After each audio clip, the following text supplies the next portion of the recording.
Mais quand même, fais-nous un tour d'horizon de la situation, évidemment, à la lumière des dernières heures, les dernières déclarations de Legault et surtout la météo quand même. Hier, journée chaude, l'eau a baissé quand même. On dit l'eau monte dans la région, mais il y a des manchettes qui nous confirment que l'eau a commencé à baisser. Ça dépend des secteurs. C'est ça. Dans la Beauce, entre autres, l'eau a commencé à diminuer. Il y a du monde qui ont retrouvé leur eau de Pâques dans le sous-sol en fin de semaine.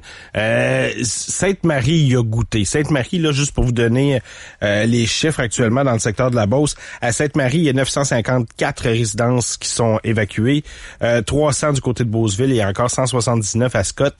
Eux autres, ils ont vraiment goûté. Il y a du monde qui disait, voyons, ma maison est pas supposée d'être dans un secteur inondable.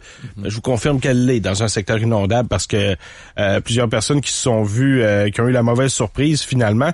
Écoute, moi, ce qui m'a marqué aussi avec la Beauce, c'est les commentaires sur les médias sociaux. À un moment donné, je me disais, c'est presque ridicule. J'en riais. Des gens qui écrivaient, j'aurais besoin d'une pompe, puis du monde qui allait marquer dans les commentaires, te cours après, c'est de ta faute. Je pense qu'on peut attendre une semaine avant de Les gens n'entendent pas beaucoup. Mais sais-tu quoi? Parce que les gens sont tannés de payer. Pour vrai, là, il y a une écœurite aiguë, puis pas juste pour les inondations, pour tout. Tu sais, il y a une nouvelle qui sort un matin comme quoi les Québécois sont encore les plus imposés en Amérique du Nord et les 15e plus imposés au monde. Wow! Êtes-vous surpris? Sont étouffés. On a tellement des bons services. Donc, ils ont la mèche beaucoup plus courte, puis dans ces cas-là, on l'a vu. On a vu des témoignages sur Facebook. On m'avait dit que ma maison n'était pas dans une zone inondable, mais on t'a menti visiblement. Elle était dans une zone inondable. Il y a eu beaucoup de pertes. Puis là, hier, ce qu'on a confirmé du côté de François Legault, c'est qu'il allait avoir cette allocation de 200 000 $ disponible pour que les gens puissent... Comment ça va marcher, là? Mettons quelqu'un qui reste dans un appartement... le 200 000, c'est quoi, là? Ça, c'est pour une résidence? Ouais, c'est quoi? C'est pour les propriétaires. Si tu restes dans un appartement, magasine-toi un nouveau logement, là. Arrange-toi avec tes troubles. C'est ça. Mais pour les propriétaires... Tu trouvais le monde raide sur Facebook, tu viens de le dire pareil, en nom? Ouais, c'est ça. Il semble qu'il y a un manque d'empathie, là. Non, mais on s'entend pour dire... La radio privée, hein? C'est beaucoup moins... ça fait? C'est beaucoup moins piquant quand t'es locataire, là. Beaucoup moins. Puis souvent... Des humains, pareil? Oui. Comme tout le monde! Je sais, c'est tragique, là. Pour ben du monde, c'était... Tu sais, on a vu du monde qui était complètement dépassé, là, en fait de semaine. Moi, j'ai vu beaucoup de monde. Tu sais, tu disais, on vous l'apprend, tu sais, vous étiez dans des zones inondables, que sérieusement, il n'y avait jamais eu d'eau là. Ça avait jamais même manqué proche de se rendre jusque-là. À Sainte-Marie, il y a vraiment eu des places. Oui, vraiment. Le boulevard Vachon était fermé. Si ta compagnie d'assurance veut pas couvrir les dégâts d'eau, c'est parce que t'es dans une zone inondable. Oui, ça, oui. Donc, même si l'agent d'immeuble te dit c'est pas une zone inondable, puis ça, c'est quelque chose qui arrive trop souvent. Là, tu deviens émotif dans l'achat d'une maison. Il y a un paquet de monde qui disent ouais, la rivière, c'est pas grave, c'est du 0-100 ans. Tu perds la raison parce que tu deviens émotif. C'est une belle acquisition, t'es content. Bord de l'eau, ça va toujours rester sexy. Oui, location, mais en même temps, not. Ouais. C'est quand ça arrive, ça scrape ta résidence. Puis, est-ce que c'est un programme qui est nouveau, ça, Dan, ou c'est un programme d'expropriation? Le programme, c'est nouveau. Là, c'est vraiment le gouvernement Legault qui apporte ça. 200 000 max? 200 000 max. Si ta maison vaut 425? Ben, si ta maison vaut 425 dans une zone inondable, ça revient à la même chose que ben des affaires. On peut pas couvrir la spéculation pour tout le monde. Là. Acheter une maison à 425 000 à côté d'une zone inondable, malgré le fait qu'on ait beaucoup d'empathie pour vous ce matin, c'est sûr que c'était pas la meilleure des idées. Là. Est-ce que les permis de taxi, c'est un peu des zones inondables, dans le fond, quand on y pense? C'est ça pareil. Ben oui, c'est ça pareil. C'est toujours pareil. La même chose. Ben c'est les risques. Les risques. Ouais, les risques de la vie, c'est la gestion du risque. Donc, nos pensées à tout le monde en Beauce. Dans mon cas, particulièrement à la famille de ma conjointe. En fait, sa tante, elle avait un restaurant. C'est le restaurant Sainte-Marie ou l'un des gros restaurants Sainte-Marie. Moi, quand ça commençait à monter, j'avais dit, ouais, après moi, ta tante, là, elle va y goûter parce que ça montait. Pas nécessairement dans cette municipalité-là, mais à Beauceville. Ouais, c'est à Beauceville au départ. Mais quand ça monte à Beauceville de manière catastrophique, c'est la même route, là. C'est en bas, c'est dans vallée. Donc, c'est sûr que ça monte, mais finalement, le restaurant est scrap. Il y a beaucoup, beaucoup de dommages. IGA, Ginchereau, j'en ai parlé. Eux autres, c'est une perte totale, un IGA au complet, là, Beauceville. Donc, eux autres, tout ce qui s'appelle le trafic des campings, barbecue, tout ça, mettez une croix là-dessus, c'est fermé et c'est en rénovation pour les 3 prochains mois. Reconstruction complète à l'intérieur. Tout est en poubelle. Tout. J'ai un dégueulasse. J'ai un chum qui est propriétaire d'un resto à Sainte-Marie. Vous comprendrez que le dimanche de Pâques, c'est une de ses plus grosses journées de l'année, là.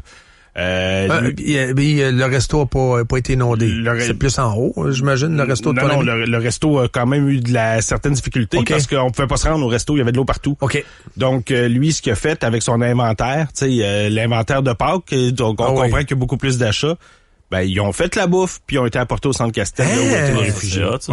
Comment il s'appelle? Ouais, Il s'appelle Pascal, le restaurant La Barbaque, c'est parfait. Wow. C'est parfait comme resto, c'est un des meilleurs à porter votre vin. Parfait. On va y aller. On va y aller. C'est quoi le numéro de téléphone? Dans quelle partie? Il livre dessus.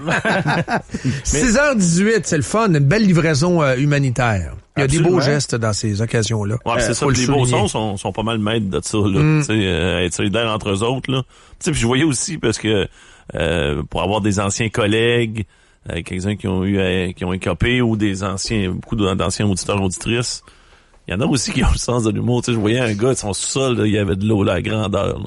Il disait, c'est pas grave, moi, il me reste de la bière. Je suis correct, je regarde ça monter. De toute façon, il disait, qu'est-ce que tu veux que je fasse, là? C'est pour les biens que c'est le plus tough, là. Tu sais, à long terme, c'est plus les souvenirs, ce genre de trucs-là, les instruments de musique, les photos qui sont détruites, qui vont faire mal, parce que la maison, totale toute. Tu sais, là, il va y avoir de l'aide gouvernementale. Puis tu sais, il y a beaucoup de monde là, qui nous écrivent, c'est pas à moi de payer si les gens font un mauvais choix. Il y a d'autres exemples dans le monde, comme par exemple en Europe, on a beaucoup entendu parler, c'est les assureurs privés qui couvrent ça. C'est un consortium, c'est un fonds d'indemnisation qui est administré par les assureurs privés. Donc c'est pas ta compagnie d'assurance en tant que telle, c'est toutes les compagnies d'assurance qui se joignent ensemble pour venir couvrir ce genre de trucs-là. Le problème, c'est que si on fait ça ici, le gouvernement ne nous redonnera pas l'argent qu'on paye sur nos impôts pour ça, puis nous autres, on va payer un surplus pour nos assurances habitation. C'est toujours ça le problème, là. Donc voilà, c'est sûr, c'est... Ben ça, c'est le résultat d'un hiver qui a été difficile, qui a été long. Tu sais, on nous disait, oh non, l'hiver sera pas si pire, ça diminue. Regardez, Suzuki est venu nous faire la chanson, la romance. Ah, il y aura plus de ski. Il l'a dit, sans passant, c'est pas une invention, là. Il y aura plus de ski alpin, ça s'en vient. Ah, les patinoires. Hey, Georges Larac s'est fait saucer là-dedans. C'est incroyable, pareil. Il y aura plus de patinoires, ça achève. Il y aura plus de Wayne Gretzky, ça a été le dernier, il n'y en aura pas d'autres. Regardez. Regarde, à force de croire le baratin, on a tous surpris. Ben oui, ça a été un hiver québécois. Plus rude, certes, que les autres années, mais quand même. Mais là, ça fond. C'est ça. C'est la saison des fontes. Et malheureusement, ça arrive. Ne tombez pas dans le baratin complètement ridicule de Ronald McDussault et de la gang des RDI qui veulent vous casser les pieds. Et c'est déjà commencé là, hier. Je veux dire, c'est un délire absolument total. Avec la fille de secondaire 5 qui l'offre à pu finir là, sur le plateau. Là. Celle qui s'est beurrée à la face en verre. Là. Mais à moins de bagou GND. GND, lui, se mettait un carré rouge, lui, il y avait la parlotte. GND, qu'on l'aime ou qu'on l'aime pas. Là. C'est quelqu'un qui avait quand même le verbe facile. Elle, c'était tough là, hier. RDI, là. Avec Red Champagne. Tu sais, vous avez Ronald McDussault en entrevue avec Red Champagne. Vous entendez à quoi, là? Tu sais, je veux dire, c'est Laurel et Hardy. C'est une comédie, là. Qu'est-ce qu'on a dit hier? Moi, je viens d'entendre, là. Il s'est passé quand même beaucoup de choses hier. Allez-y, faites-nous entendre ça, les amis. Là, moi, j'ai le goût de rigoler. Bon, on va commencer par François Legault, qui était à Gatineau, lui. Lui, y a-tu dit changement climatique? Ben, tu sais quoi? On va l'entendre? Ouais. Entre autres, avec le réchauffement climatique, il y a des événements qui se reproduisent plus fréquemment que dans le passé. Donc, il faut être capable d'ajuster nos programmes. C'est ce qu'on fait. C'est une fausseté. Mais ce gouvernement-là est à watcher. Autant ce gouvernement-là peut être à l'écoute des gens qu'on pense à la laïcité. Je pense que ce gouvernement, si on le compare aux autres, faut toujours comparer en passant. Avant de dire, ouais, c'est des champions du courage, ouais. En même temps, on les compare au PQ, au Parti libéral. Effectivement, dans certains dossiers, ils semblent plus courageux. On va leur donner. Ils semblent plus dynamiques. Mais fondamentalement, c'est un gouvernement qui est extrêmement dépensier. C'est un gouvernement qui baissera pas les taxes. Ils l'ont dit. Pas de baisse de taxes avant 2026. Éric Girard qui a dit ça quand même. Présumant que la CAQ va être encore au pouvoir à ce moment-là, on verra bien. Mais effectivement, il n'y aura pas de... Donc, voilà, pas de hausse, pas de baisse de taxes. Ce gouvernement-là va être témoin et va être également l'artisan d'un élargissement des cadres de la fonction publique. Depuis 3 ans, il y en a 35 000 de plus, quand même. Ça a l'air de rien, mais l'État grossit. Oh, je les aime, mes programmes. Ça prend des bons fonctionnaires pour gérer, mais c'est un stade olympique plein de plus. Et la CAQ ne diminuera pas l'État. Tu sais, juste garder ça bien, OK? Juste se dire la vérité bien en face, là. Et l'autre chose également, parce que Legault a quand même dit, les lobbies, on va les mettre au pas. Ouais. Un gouvernement qui est aussi vert que les autres. C'est un gouvernement qui est dans la verdoyance. C'est un gouvernement qui ne veut pas affronter les lobbies. C'est un gouvernement qui a peur des journalistes. C'est un gouvernement qui veut plaire à Red Champagne. Il n'y a rien à faire dans son cas, là. Tenter de plaire à Red Champagne, je veux dire, ça mène absolument à rien. C'est un radical. Et de dire une connerie de la pareille sorte, c'est du même type que la connerie qui avait été prononcée par l'ours polaire et lui-même et Jean-François Lisée et Manon Massé lors des tornades de Gatineau. Alors que même le gars de Greenpeace nous a dit en ondes, ben voyons donc, parle-moi d'une énormité. C'est pas à cause des changements climatiques qu'il y a eu la tornade dévastatrice de Gatineau. C'est pas à cause des changements climatiques, ça, c'est pas... Puis là, j'ai mis des photos quand même assez spectaculaires sur le Facebook. C'est tiré d'une collection de photos qui appartient au musée McCord, qui est un musée très connu à Montréal. Ce sont des inondations, c'est pas la même, là. Ce sont des inondations à partir du milieu du 19e jusqu'à la fin du 19e siècle à Montréal. Est-ce que c'est parce que Dussault hier nous disait le Québec fait face à une nouvelle réalité? C'est complètement faux. C'est un mensonge. C'est un mensonge. Les médias vous mentent. Ce n'est pas vrai.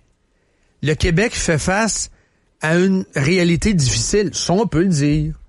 Le Québec fait face à un printemps rock and roll. Bon, trouvons les termes là, appropriés. Un casse-tête pour plusieurs personnes. Bon, on peut le dire. Mais le Québec ne fait pas face à une nouvelle réalité. Imaginez l'histoire du déluge. Le déluge, ça, c'est arrivé quand? Moi, je l'ai couvert. J'ai couvert la fin du déluge pour RDI. C'était autour de 96, autour de ça. C'était pendant les Jeux olympiques d'Atlanta. Moi, j'ai couvert une partie du déluge vers la fin. La petite Maison Blanche, puis tout ça. Oui, mais moi, j'étais à Ville de l'Abbé. J'ai couvert ça pour RDI. J'ai travaillé à RDI. Mais jamais à RDI, on a dit, je me suis fait questionner là-dessus par des anchors. Bon, je parlais avec c'est Bernard de Rome qui était là dans le temps, puis tout ça. Oh oui, puis j'ai fait du régional, puis j'ai fait du national. Jamais on a parlé de changement climatique. Oui, il y avait des causes techniques. T'sais, on avait mal jugé les précipitations en fonction de l'opération des barrages, etc. Là. On comprend tout ça. Là. Mais cet événement-là, aujourd'hui, prenez ces... Jouons avec l'histoire un peu ensemble, les amis. C'est un jeu amusant, ça peut se faire en famille, au chalet, à la maison, en campagne, en ville, peu importe. On va jouer, OK? Prenez cet événement-là, avec une destruction absolument incommensurable. C'était pas beau, là. On parle de ça, là, le déluge. Oh oui, il y a peut-être des kids de 17-18 ans qui nous écoutent actuellement, qui n'ont aucune espèce d'idée de ce dont je parle. C'était des dévastateurs, là, le déluge. Ville de l'Abbé, là, moi, j'ai vu... C'était la dévastation. Ferland-Boileau, l'Abbé, c'était rock and roll, là. Prenez cet événement-là aujourd'hui, imaginez le délire. Imaginez le délire, toi, des anchors, des lectrices de nouvelles. Ronald McDussault qui s'en mêle, les changements climatiques, puis regardez cette... là, il y aurait eu un matraquage épouvantable. La Maison-Blanche, Dan, la Maison-Blanche. Puis regardez ce symbole de fierté des Saguenayens devant les changements climatiques. Et là, ça aurait été un délire complet. Prenez les événements que j'illustre sur le Facebook du show de ce matin, les photos. Vous avez des tramways qui flottent. Imaginez ces inondations-là. Le square Victoria complètement... Oh, c'est le square. C'est le square Victoria à Montréal. La rue Saint-Paul, ça, c'est-tu beau, ça, dans le Vieux-Montréal? Vous avez également des images rue des Commissaires à Montréal, débâcle. Hey, n'as-tu de la glace? Dan? Tu le vois, là? Oui. C'est épouvantable. C'est épouvantable. Vous avez également la gare Bonaventure avec des trains et des tramways qui flottent. Carrément. Il y a du monde en canot, des canots d'écorce à côté des tramways qui flottent. 1886. C'est incroyable. Mais prenez ces événements-là qui se sont passés dans l'histoire de Montréal. Mettez-les aujourd'hui. Imaginez ça. Des autobus de la STM qui flottent. Bon, imaginez des trains de VIA, mettons, à Gare Centrale, peu importe, là. Gare Bonaventure. C'est ça, dans le fond, la Gare Centrale. Là. C'est Place Bonaventure, la Gare Centrale à Montréal. C'est incroyable, pareil. Mais prenez ces événements-là qui ont été couverts de manière professionnelle à l'époque. Le verglas, j'en ai parlé ici en ondes. Ça a été couvert de manière professionnelle. À l'époque où il y avait du vrai journalisme, avec des termes appropriés. Yakovakis, on l'a joué 3-4 fois. On ne le rejouera pas, là, l'extrait, mais on l'a joué 3-4 fois. Yakovakis nous résume de manière magistrale en 1 minute. C'est un vrai météorologue, là. Yakovakis, il n'y en a pas beaucoup au Québec, donc on va toujours bien lui donner ça, là. Il explique de manière rigoureuse ce qui s'est passé. Jamais il ne tombe dans le baratin qu'on a actuellement. J'aimerais ça qu'on l'entende, le baratin. Ça a été le baratinage extra-saucière à RDI. Et vous allez entendre ça beaucoup, beaucoup, beaucoup. L'espèce de manipulation médiatique pour prendre cet événement-là et ramasser des fonds. Prendre cet événement-là et semer l'anxiété. Prendre cet événement-là et faire peur aux enfants. Prendre cet événement-là et quoi? Une petite taxe de plus? On écoute. On va écouter Anne-Marie Dussault. Oui. Lundi, 22 avril. Ce soir à 24h60, en ce jour de la Terre, 2500 maisons inondées. Le Québec face à la nouvelle réalité des changements climatiques. C'est totalement dingo, là. C'est dingo. C'est dingo. Il n'y a pas d'autre mot. C'est dingo. C'est une vraie farce. C'est une vraie farce. Alors qu'en plus, une farce effrontée, il y a des gens qui ont tout perdu, qui ont les 2 pieds dans la flotte, de l'eau jusqu'à la taille. C'est pas fini, là. Habituellement, t'attends au plan scientifique, t'attends le recul, l'analyse, t'attends même quelques années. Là, finalement, après étude, on conclut que c'était... Non! Les gens ont des 2 pieds dans la flotte, l'armée vient d'arriver, l'armée font des sacs de sable, l'armée est sur place, now! Et RDI, vite, on a ces changements climatiques, là! Hey, on l'avait dit, puis regarde. Puis là, il essaie de prendre des clips à gauche. Hey, regarde, on vous l'avait dit, ma gang d'idiots, ma gang d'imbéciles, on vous l'avait dit. Vous nous croyez pas, hein? Mm-hmm. La gang de Radio X, puis Rénal Duberger, puis toutes les cocos de Pâques que vous pouvez entendre, hein? Mais regardez, il l'a dit, là.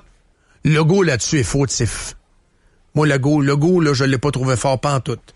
Autant il est clairvoyant sur l'histoire du déplacement des maisons, autant de dire, Dan, changement climatique, j'ai trouvé que c'était de la connerie à l'état pur. Tu dis pas ça.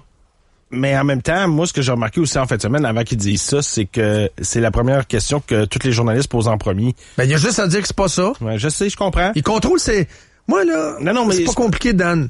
Les journalistes contrôlent les questions, mais l'autre contrôle les réponses. Oui. Ça a toujours été ça que je me suis dit. Mais il a contrôlé les réponses. À radio et ailleurs. Il a contrôlé les réponses la fin de semaine. D'ailleurs, Geneviève Guilbeault encore plus, parce qu'elle, elle a pas switché sur le baratin des changements climatiques. Non? OK. Sauf que, en même temps, ce qui est arrivé, c'est que lui, il a la perception que c'est ce que les gens veulent entendre, puisque les journalistes posent toujours cette question-là en premier. Donc, là, il veut calmer la sauce et veut pas avoir les journalistes contre lui. C'est ce que je pense aussi. Donc, il veut plaire. Oh oui. Donc, il est comme l'ours. Je pense que s'il y a quelque chose s'il est un fait notable pour tout le monde, c'est que la CAQ veut plaire. Là. Ils voulaient plaire avant l'élection, ils veulent plaire encore plus depuis l'élection. Être proche du monde, c'est une qualité. Vouloir plaire aux journalistes, c'est un défaut.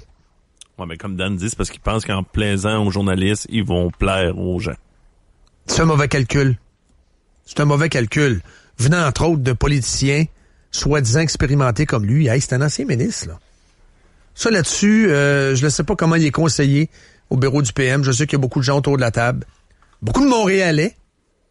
Donc, tu sais, les Montréalais, quand ils retournent sur l'île, évidemment, l'île, c'est très particulier.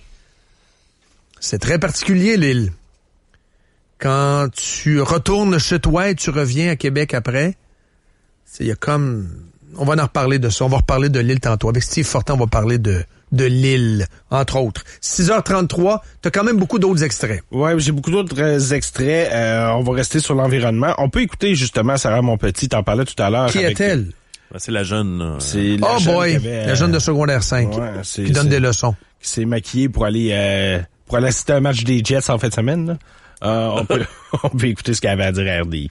Je pense qu'on assiste présentement à un parfait exemple d'une crise et on voit qu'on est capable de réagir rapidement à cette crise. Et ça serait bien de pouvoir réagir rapidement à l'ensemble de cette crise qui est le réchauffement climatique. Là, c'est une crise isolée dans le Québec. Mais si on est capable d'agir dans la crise en tant que telle, au complet, et prendre des décisions concrètes et radicales pour prévenir justement d'autres genres de dégâts, c'est là qu'on va pouvoir réellement éviter d'autres catastrophes. C'est vos attentes, en effet. Gougou, gougou, gaga, gougou. Le Québec. Grand territoire vide. C'est un mot, hein, autochtone. Moi, je parlais à Tikamek avant. J'avais des amis à La Tuque dans ce coin-là. Okay. Ça s'appelle la vraie définition, grand territoire vide. 8 millions. 4 millions Laval-Montréal. Le reste, dispersé un peu partout. Des Grenailles. Shawinigan, Trois-Rivières, Victo. Québec, OK, parfait. Amkoui. C'est vide. Si le Québec, supposons que le Québec n'existe pas, supposons que les 8 millions de personnes ne sont pas là, supposons que c'est vide, beaucoup. On laisse les Premières Nations. Supposons qu'on revient au statu quo antebellum d'avant Jacques Cartier, là, même avant, savez-vous quoi? 0 différence sur le climat sur la planète. 0. Le Québec ne compte pas sur la planète. C'est extrêmement prétentieux de prétendre qu'en changeant radicalement, allons-y, avec le radicalisme, c'est quoi? Bannir les vols demain matin, Dan, 9h, prépare-toi, il n'y a plus de vols, c'est fini. Les avions, c'est fini. On barricade, l'armée arrive, des blocs de ciment, des aéroports fermés. On barricade les autoroutes, c'est fermé, des blocs de ciment, on condamne tout ça. On interdit, en fait, on emprisonne carrément les gérants des concessionnaires. C'est avec des simulacres de procès. Des procès un peu comme Pol Pot organisait. Là. On va les amener, puis on les garde. C'est coupable. T'as vendu des chars à garde, coupable. Donc, on placarde tous les concessionnaires. Qu'est-ce qu'on fait comme move radicaux? Quoi d'autre, Dan? Écoute... Ça commence à être pas mal saucé. Parfait. Ouais. On fait ça. Quel est l'impact sur la Terre? Vraiment, là. Moi, je veux être scientifique, là. Je suis sur le bord de la science. Parfait. On va tous se placer du bord de la science. Donnez-moi des faits.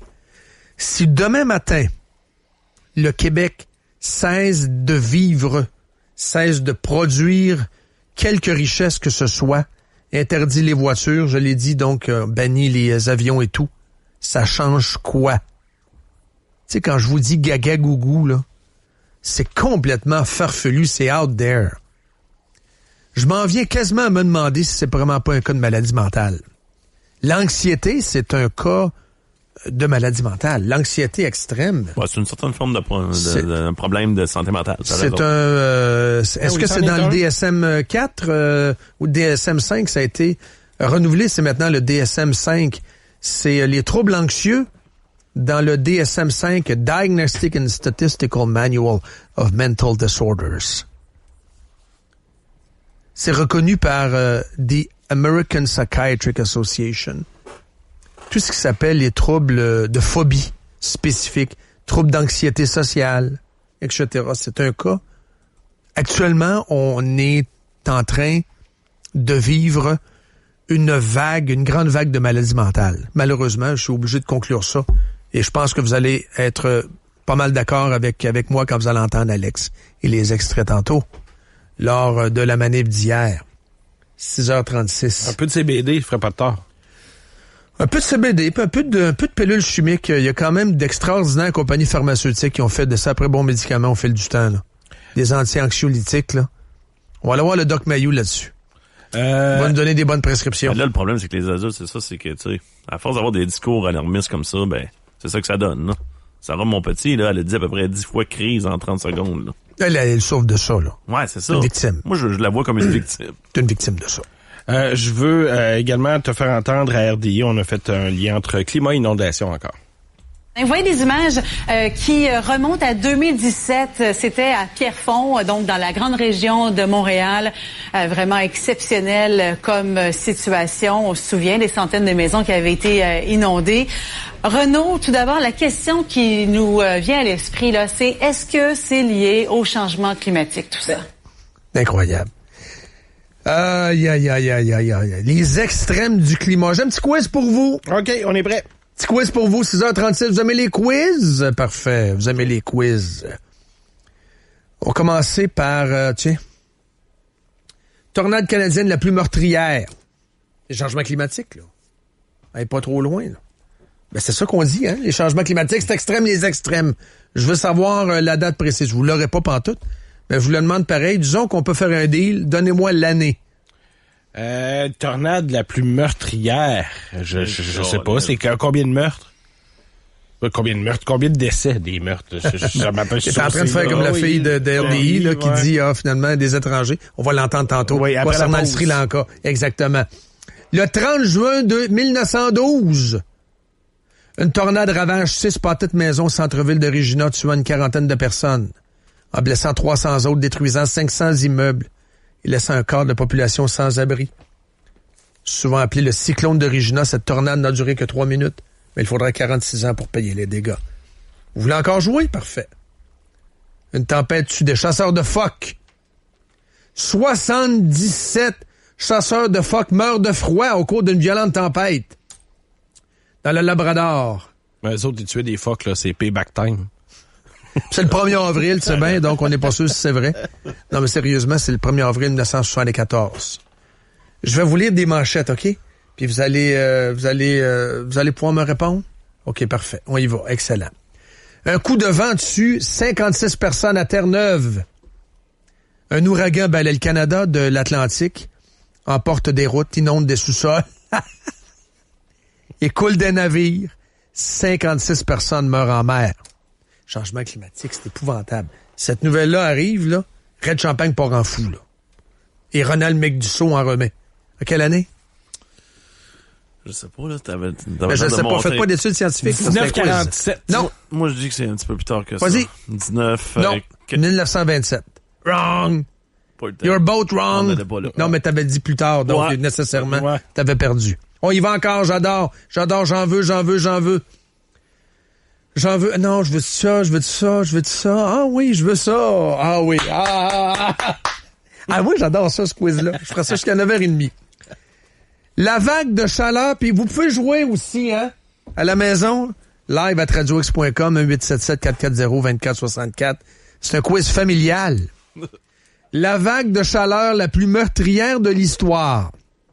Oh, c'est bien le changement climatique. Mais là, c'est 2018. Bon ça peut pas être autre chose que 2018. Ouais. Du 5 au 17 juillet 1936. Regardons ça. Des températures dépassant 44 Celsius au Manitoba et en Ontario tuent 1180 Canadiens et Canadiennes, principalement des aînés et des nourrissons, durant la vague de chaleur la plus meurtrière. 400 de ces décès sont causés par la noyade, les gens cherchant à se rafraîchir dans l'eau. Ça, c'est le site d'Environnement Canada, en passant, pour vrai. C'est vraiment le site d'Environnement Canada que je lis. Ben, des gens peut-être qui sont sautés à l'eau, Dan. Je lis textuellement. Ouais, mais en même temps, 44 degrés Celsius. C'est pas des gens qui sont noyés en non, buvant mais t'embarques du monde noyé dans des statistiques de vagues de chaleur, là. Ouais, mais ça, on a-tu embarqué des gens dans les statistiques de l'an passé? Ben oui, des gens qui étaient au bord du trépas? L'année passée, il faut toujours essayer de faire avec ça. Faut se poser la question, pourquoi est-ce qu'il y a 10 personnes qui sont mortes de la chaleur en Ontario et 126 au Québec? C'est parce qu'on a ratissé large. Et en fait, si la chaleur est si intense que les rails et les parapets de pont se tordent, les trottoirs se bombent, les récoltes se fanent, et les fruits cuisent dans les arbres. C'est un texte d'Environnement Canada. Environnement Canada, ec.gc.ca. OK, je le lis textuellement. 1936. Le changement climatique, t'es fantôme, c'est du jamais vu, hein? C'est du jamais vu. Le jour le plus chaud dans les annales. 1937, en juillet 1937. Température la plus chaude. À Yellowgrass. On va y aller.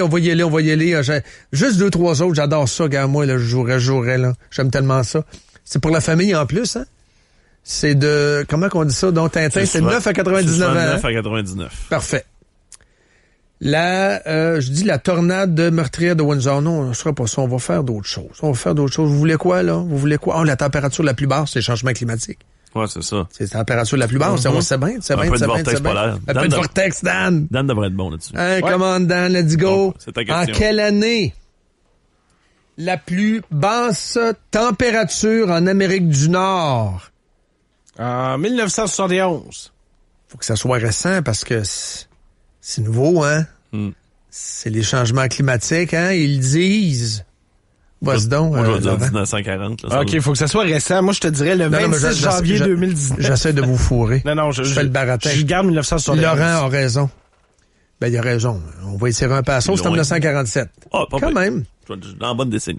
C'est la température de Snag au Yukon tombe à moins 63. Moins 63, ça se peut que ton char parte pas, là. La pire inondation du siècle en Colombie-Britannique. En quelle année? C'est un nouveau phénomène. En 1897. 1948. Le Fraser déborde, 10 personnes noyées, 22 200 acres, 2300 maisons détruites, 16 000 personnes évacuées. Dans la majeure partie de la vallée du Fraser, la barque est le seul moyen de transport pendant 3 semaines. Vancouver n'aura pas de liaison ferroviaire avec le reste du Canada. Ça, je pourrais continuer comme ça, là. Vous voyez très bien que le baratin ne tient pas la route.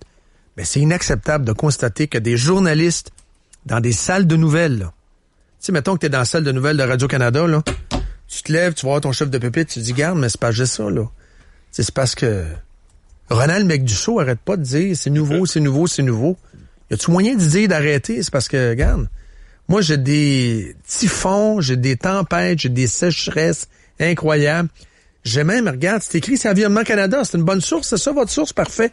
L'Ouest connaît son année la plus sèche des annales. 1961. Tu sais, c'est le blé au complet brûlé, tout ça. Il me semble que ça devrait arriver, ça, dans les salles de nouvelles, comme ça, d'amener un peu d'équilibre, un peu de challenge. Ben non. Les salles de nouvelles, aujourd'hui, sont devenues comme des chorales gospel. Tu sais, ils chantent, puis ils dansent. Ouais, youpi! Ils chantent comme ils sont tous ensemble. Toute la même chanson. Quel manque de rigueur incroyable. Ben moi, je veux pas qu'elle change parce que ça nous donne la bonne copie. Ronald McDussault ne doit pas changer son style. Toujours rester focus. 6h45. Je veux revenir rapidement sur les inondations parce que on a parlé de la Beauce, mais dans la région de Québec, tu sais, le combo... T'en as-tu d'autres extraits? J'aime ça, moi. Oui, il y a d'autres extraits. OK. Quand tu donnes l'heure, souvent, c'est parce que tu veux qu'on change de sujet. Pas tout. Je donne l'heure parce que je donne l'heure, tout simplement.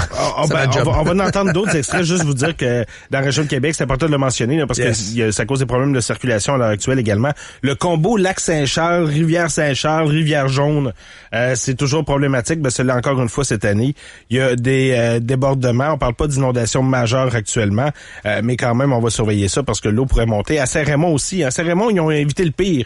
Ils ont travaillé fort, ils ont détruit l'embarque, la rivière Sainte-Anne qui menace encore, mais quand même, on a réussi à éviter le pire dans ce secteur-là. Puis à Lévis, il y a 134 personnes qui sont toujours évacuées 134 résidences, à cause de la rivière Beau-Rivage dans le secteur Saint-Étienne.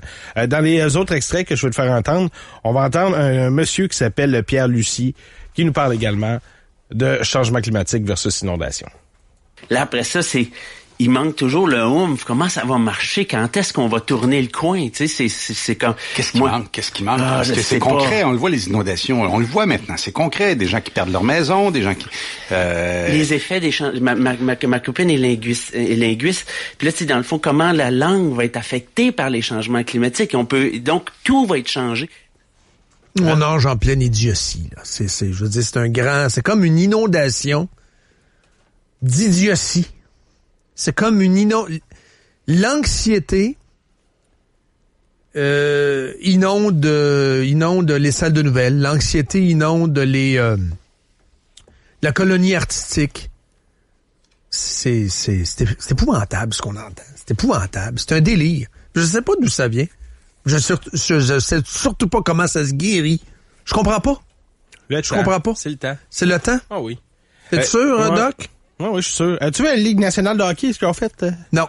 La Ligue nationale de hockey ont acheté des crédits carbone. C'est l'équivalent de 2000 tonnes métriques. C'est l'image. Tout est une question d'image. Ils ont acheté pour ça. L'argent va aller où? Ils vont planter des arbres? C'est l'argent, ils l'ont donné à la Fondation Bonneville Environnementale. Eux autres, c'est 10 piastres la tonne, donc c'est 20 000 piastres qu'ils ont payé pour compenser les voyages que les équipes font pendant les séries éliminatoires. Question quiz. Mogilny, l'ancien joueur des Sabres de Buffalo, lui, prenait son char au début de sa carrière. Ouais. Il avait peur, lui, il n'a jamais payé, hein, sa dette? Non. Quand il prenait son char pour aller jouer à Toronto, à Détroit, en char. Ouais, c'est mon prochain sujet, là. Mogilny, il faut qu'il paye. Il y a une seule équipe en Amérique du Nord qui a fait le virage vert et qui se dit pro. C'est sénateur parce qu'il voyage jamais en série. Pro action climatique. Non. C'est direct golf. Mais c'est ma question quiz, hein? Quelle équipe de sport professionnel en Amérique du Nord qui est devenue, le 3 avril dernier, la première équipe professionnelle à suivre un cadre commun pour l'action climatique? Quel est le sport? Le NH, non, c'est pas le hockey. Non, c'est le sport. Pas le hockey, le sport professionnel. Quel est le sport? Baseball. OK. Les Yankees. Les Yankees de New York sont devenus le 3 avril dernier. T'es drette dans le mille. Il y a plusieurs choses qu'ils font. Oui, ils achètent des bus du carbone. Des ambassadeurs. Ils ont également changé tout l'éclairage pour mettre des diodes à émission du DEL, là, finalement. Il y a un paquet de choses qui est fait. On invite les gens à composter, le recyclage, récupérer les huiles de cuisson. Il y a le Comité international olympique, la FIFA, Roland Garros qui ont également des politiques qui se disent maintenant green. Être green de manière intelligente, bravo. J'ai parlé de l'exemple de la semaine passée de Disney. Mais être green dans le délire, non merci. Et être green pour l'image seulement, non merci. J'ai eu à acheter un billet d'avion la semaine passée. C'est Air Transat, je pense, qui me demande... je pense que c'est Air Transat ou Air Canada. Je pense que c'est Air Canada. Qui m'a demandé, voulez-vous donner 2 $ pour le carbone? 2 $. Voulez-vous une contribution pour le carbone? Voyons donc. C'est la compagnie va garder le cash, là. On a tous compris ça. Le Walmart, qu'est-ce qu'ils ont fait avec l'argent des sacs de plastique? Au début, c'était le bon vieux baratin. Le bon vieux baratin. Donner 5 piastres pour la terre. Moi, t'es content. Puis, il m'a donné 5 cents, pardon. 5 cents le sac. Oui. Je suis content, regarde. Moi, 5 cents de plus. Puis, gars, ça me coûte 10 cents. Mets 10 cents de plus. Pourquoi pas? Dans quelle partie? Mais c'est Walmart a toujours gardé l'argent. Là. Voilà, peut-être qu'ils vont sortir une petite patente. Nous plantons des arbres, nous sommes fins, nous sommes gentils. Mais la madame qui fait le cash à Beauport au Walmart en fin de la journée, elle met pas... elle fait pas un sac pour la terre. Là. Non, je veux dire, prix, là. 34 et 50 pour les sacs. Hein, ça s'en va à la famille Walton en Arkansas, là. Dans le fond pour la terre. Ça existe pas, là. Ça existe pas, là. Ça, c'est juste du greenwashing. C'est pour l'image. Comme la SAQ qui a enlevé les sacs. C'est pour l'image. Voyons donc. C'est juste pour le bien paraître. C'est du virtue signaling. C'est la vertu. Nous, regarde, on est bon, on est bon. C'est un concours de vertu, la patente. Et nous sommes des pions dans tout ça. Nous sommes des pions dans tout ça. Nous sommes des pions dans tout ça. Nous sommes des pions dans tout ça. Nous sommes des pions dans tout ça. Nous sommes des pions dans tout ça. Nous sommes des pions dans tout ça. Nous sommes des pions dans tout ça.